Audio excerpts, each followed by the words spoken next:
Good morning to all of you. आज हम लोग बात करेंगे ब्रेन के बारे में। Brain is located in the head region, protected with skull से प्रोटेक्टेड है, लेकिन स्कल और ब्रेन के बीच में एक लेयर है मेम्ब्रेनस, उसको हम मेनिंजेस कहते हैं। ब्रेन के ऊपर मेनिंजेस होगा, उसके ऊपर में बाहर ए स्कल है। तो ब्रेन कंटेन 3 पार्ट। ब्रेन में कुल 3 हिस्से हैं। कौन कौन 3 हिस्से हैं? फोर ब्रेन, मिड ब्रेन और high brain. Fore brain, mid brain, high brain. Brain हमारे पूरे बॉडी का कंट्रोल एंड कोऑर्डिनेशन करता है। Brain is the regulating the thinking, imagination, memory, pleasure, emotions, सारी चीजों का रेगुलेशन हमारे ब्रेन से होता है। यहां पर हमें देखते हैं कि कौन कौन पार्ट ब्रेन का कौन कौन सा काम करता है। Fore brain, mid brain, high brain में फोर ब्रेन के 3 भाग हो गए। सबसे बाहर का भाग हो गया सेरिब्रम, इसके बाद थैलेमस, इसके बाद hypothalamus.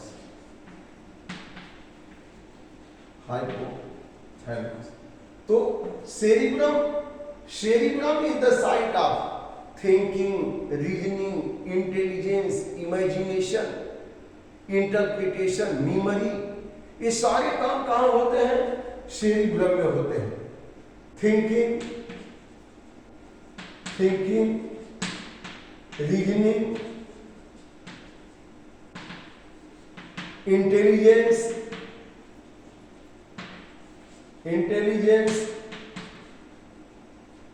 Imagination, memory,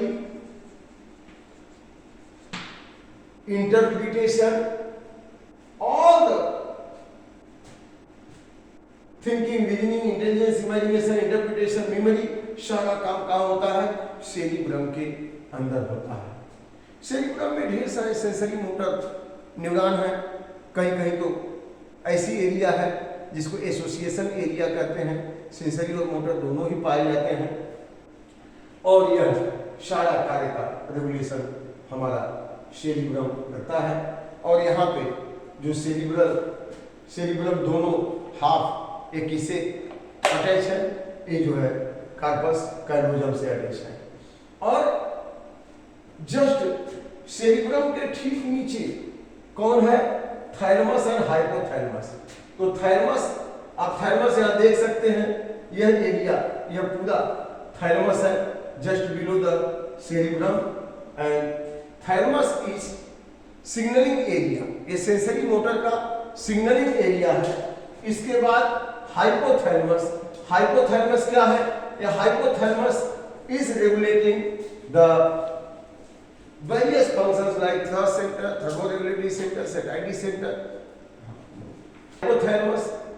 Hypothalamus is also connected with pituitary gland.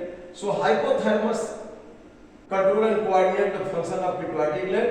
Beside this, the hypothalamus contain thrust center, प्यास लगना, जैसे पसीना खूब निकल रहा है, पानी ब्लड में कम हो गया, तो हाइपोथैलेमस का थ्रस्ट सेंटर स्टिमुलेट होगा और हमें प्यास की फीलिंग होगी, जाके पानी पी लेंगे। हंगर सेंटर, भोजन देर से किए हैं, सही में अब ग्लूकोज नहीं है, भोजन की कमी होने लगी, तो फिर हंगर सेंटर स्टिमुलेट होगा और भोजन करने की इच्छा जाहिर होगी। और जब अच्छा से खाना खा लिया तब वहाँ पे सैटिस्फाइड सेंटर होगा जो अब रेगुलेट करेगा कि नहीं, अब भोजन पर्याप्त मिल गया है, अब और खाने की जरूरत नहीं है। इसके अलावा थर्मोरेगुलेटरी सेंटर, जैसे टेम्परेचर वातावरण का कम हो रहा है तो स्किन में रिसेप्टर है, वो रिसीव करेंगे, डिटेक्ट करेंगे, स्टिमुलाई जाएगा। अब हाइपोथैलेमस डिटेक्ट करेगा कि टेम्परेचर कम हो रहा है तो फिर इंसान कपड़े पहन लेता है या ऐसी जगह पर हो जाता है जहाँ उसका टेम्परेचर मेंटेन हो। और भी जानवर हैं अपनी बॉडी के टेम्परेचर को मेंटेन कर, जैसे मेंढक वगैरह जमीन के अंदर चले जाते हैं तो हाइपोथैलेमस उन्हें बताता है कि टेम्परेचर बाहर का कम हो गया है। और फिर गर्मी के दिन में टेम्परेचर ज़्यादा हो गया तो फिर वही रिसेप्टर डिटेक्ट करके भेजते हैं हाइपोथैलेमस को। फिर हाइपोथैलेमस का थर्मोरेगुलेटरी सेंटर स्टिमुलेट होता है और फिर पसीना निकलने लगते हैं और स्वेट ग्लैंड को स्टिमुलेट करते हैं, पसीना निकलता है ताकि बॉडी का टेम्परेचर ना कम हो जाए। तो इस तरह से ये जो है regulatory centre, coordinating centre for sensory and motor signalling. उसके ठीक नीचे hypothalamus. Hypothalamus is very important. It contains the center of temperature regulation, thermoregulatory center, thrust center, hunger center, satiety center, as well as the hypothalamus also control and coordinate the function of pituitary gland. Hypothalamus contains neurosecretory cells, which cell body is present in hypothalamus, but its nerve ending is present in pituitary gland.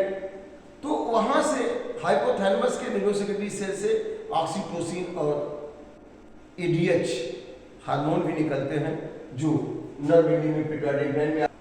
अब mid brain कहाँ है? तो mid brain present between fore brain and pons of the hind brain. Hind brain के pons और fore brain के बीच में mid brain है। It contain corpora quadrigemina. तो mid brain contain four lobes of corpora quadrigemina.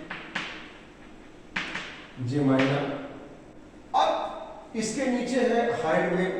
Hind brain में तीन part है। कौन कौन तीन पार्ट है? पांस हो गया और इसके बाद सेरिबेलम और इसके बाद मेडुला ऑब्लंगाटा।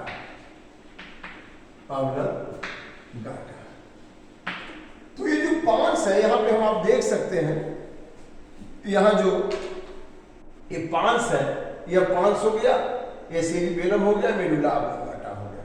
तो पांस ये एरिया है। पांस इधर में फोर ब्रेन मिड ब्रेन ये पांस, यहां फोर ब्रेन मिड ब्रेन ये पांस और ये मेडुला ऑब्लंगाटा हो गया। तो pons is the part of hind brain. It is relay centre. इधर से भी इंफॉर्मेशन को ब्रेन को भेजेगा, ब्रेन से आए हुए मैसेज को फिर स्पाइनल कार्ड को भेजेगा। रिले सेंटर है। इसके अलावा भी pons contain pneumotaxic centre. It regulates breathing. जैसे बॉडी में CO2 की मात्रा बढ़ने लगी और ब्लड में CO2 बढ़ रहा है तो जो कैरोटिड आर्टरी है वहां पर रिसेप्टर्स होते हैं, CO2 के लेवल को डिटेक्ट करेंगे और जैसे ही रिसेप्टर्स ने डिटेक्ट किया यहां पे पांस को मैसेज आया, पांस स्टिमुलेट्स ब्रीदिंग, तो ब्रीदिंग रेट बढ़ जाएगा ताकि CO2 बाहर निकल जाए, ऑक्सीजन ज्यादा से ज्यादा अंदर आ जाए। तो न्यूमोटैक्सिस सेंटर पांस में है। इसके बाद cerebellum. Cerebellum is the second largest part of brain. First largest part of the brain is cerebellum. Cerebellum largest part of brain है। इसके बाद second largest part of brain कौन है?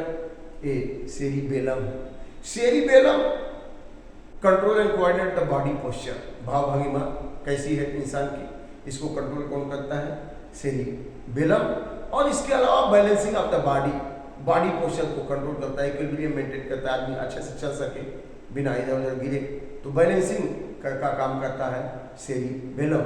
कुछ लोग जैसे शराब पिए रहते हैं, उनका हाथ पैर काम नहीं करता, बोलेंगे कुछ आवाज़ कुछ आएगी, पैर काम नहीं करता, तो क्या है वो कंट्रोल एंड कोऑर्डिनेशन खो देते हैं बॉडी का। तो कंट्रोल एंड कोऑर्डिनेशन बॉडी का कौन करता है? Cerebellum. This is the second large part of the brain. अब इसके बाद आ गया मेडुला ऑब्लंगाटा। यहाँ देखिए आप मेडुला ऑब्लंगाटा। तो मेडुला ऑब्लंगाटा क्या है? एक तरफ medulla oblongata is important role in control and coordination of the involuntary functions of the body. से हार्ट बीट रेट है, ब्रीदिंग रेट है, ये जो है ऑटोमेटिक जो वर्क है उनको कंट्रोल, सिक्रीशन ऑफ सलाइवा, ये सारे काम जो है contraction of wall of the alimentary canal, ये सब फंक्शनिंग जो है ये मेडुला से रेगुलेटेड है। यहाँ से 10th क्रेनियल नर्व निकलती है और यहाँ मेडुला से दो नर्व फाइबर कनेक्टेड है, सिंपैथेटिक एंड पैरासिम्पैथेटिक। ये सिंपैथेटिक एंड पैरासिम्पैथेटिक दोनों एक दूसरे के एंटागोनिस्ट हैं। जिस काम को सिंपैथेटिक एक्टिवेट करेगा, जैसे sympathetic nerve stimulate the heart beat and breathing rate, तब पैरासिम्पैथेटिक उसको नॉर्मल करके नॉर्मल बना देगा। जैसे कि अचानक से कोई शेर आ गया तो खतरा महसूस हुआ, हार्ट बीट ब्रीदिंग रेट बढ़ गया, या तो उसे लड़े या भागे। लेकिन जैसे शेर चला गया तो फिर पैरासिम्पैथेटिक क्या करेगा, हार्ट बीट और ब्रीदिंग रेट को कम करके नॉर्मल तक पहुंचा देगा, ताकि फिर नॉर्मल स्थिति उत्पन्न हो जाए। ऐसे ही सेलाइवा का सिक्रीशन, तब पैरासिम्पैथेटिक नर्व स्टिमुलेट करता है सेरेब्रल ग्लैंड को फॉर सिक्रीशन ऑफ सेलाइवा, लेकिन सिंपैथेटिक जब भोजन नहीं है तो सिक्रीशन को कम कर देगा, नॉर्मल कंडीशन में ला देगा। तो इस तरह से दोनों एक दूसरे के एंटागोनिस्टिक हैं। तो बच्चों ये तो रहा ब्रेन के बारे में, उसके फंक्शन के बारे में। और यहाँ पे एक चीज और हम समझते हैं कि यहाँ पे the lower part of the forebrain and the amygdala hippocampus area पूरा मिल करके लिम्बिक लोब बनाता है या लिम्बिक सिस्टम बनाता है। और लिम्बिक सिस्टम में पूरे emotions, rage, fear, anger, happiness, pleasure, जितने भी इमोशंस हैं वो सारे वहीं से ओरिजिनेट होते हैं, लिम्बिक सिस्टम से। तो इस तरह से हमारा ब्रेन जो है एक तरह से कंट्रोल कोऑर्डिनेशन का काम करता है पूरे बॉडी का, तमाम सारी एंडोक्राइन ग्लैंड्स को रेगुलेट करता है हाइपोथैलेमस के माध्यम से, क्योंकि हाइपोथैलेमस पिट्यूटरी ग्लैंड को कंट्रोल करता है, पिट्यूटरी ग्लैंड बाकी एंडोक्राइन ग्लैंड्स को। बॉडी के फंक्शनिंग को कंट्रोल कोऑर्डिनेट करता है। सेरिब्रम जो first largest part of brain है, यह पूरे थिंकिंग, रीजनिंग, इंटेलिजेंस, इमेजिनेशन सारे जितने काम हैं यहाँ सेरिब्रम में होते हैं। और इस तरह से द ब्रेन हमारी बॉडी जितने फंक्शन है उसको कंट्रोल कोऑर्डिनेट करता है। बच्चों उम्मीद है आप लोगों को ब्रेन के बारे में अच्छा समझ में आ गया होगा। कमेंट करें, शेयर करें, सब्सक्राइब करें, ताकि आपको